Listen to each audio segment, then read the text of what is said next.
আমরা বানাবো মোগলাই, কারণ কি পুজোতে এতদিন ঘুরেছি আমাকে একদিনও মোগলাই খাওয়ায়নি। তো এখানে আমি পেঁয়াজ কেটে দিয়েছি, এরপর ঝাঁঝ লাগছে গাইস খুব।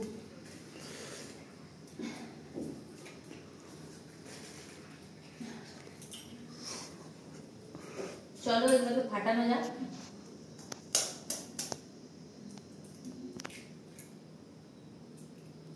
আর একটু লাগবে মনে হচ্ছে, বুঝলে? তিনটে ময়দা আগে থেকে ভিজিয়ে রেখেছিলাম, প্রায় 1 ঘন্টা রেস্টে রেখেছিলাম। তোমরা দেখতেই পাচ্ছ কত সুন্দর নরম হয়েছে। আর এখানে ডিমের বেটারটা তৈরি করলাম পেঁয়াজ, ডিম আর কিছু মশলা দিয়ে। আর এখানে চিকেনটাকে আগে থেকে রেডি করে রেখেছিলাম। তো চলো এবার প্রসেস স্টার্ট করা যাক। এখানে আমরা এটাকে ফোল্ড করবো। আমাদের দোকানের মতো তো বড় বড় হবে না, তো আমরা এখানে ছোট ছোট খাবো। দোকানে দোকানে ফিল হচ্ছে। দারুণ দারুণ। Chicken Mughlai, chicken plus egg. আমার মোগলাই তৈরি হয়ে গেছে।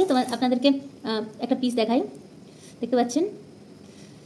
পুরে বাপরে কি গরম, ছোটোটাই দেখায়। ঠিক আছে, এখানে আমি আলুর তরকারি করেছিলাম, স্যালাড আর সস। তো চলো টেস্ট করা যাক কিরম লাগে। আমার বলবে, ঠিক আছে? খেয়ে পরে, অনেক কষ্ট করে বানিয়েছি।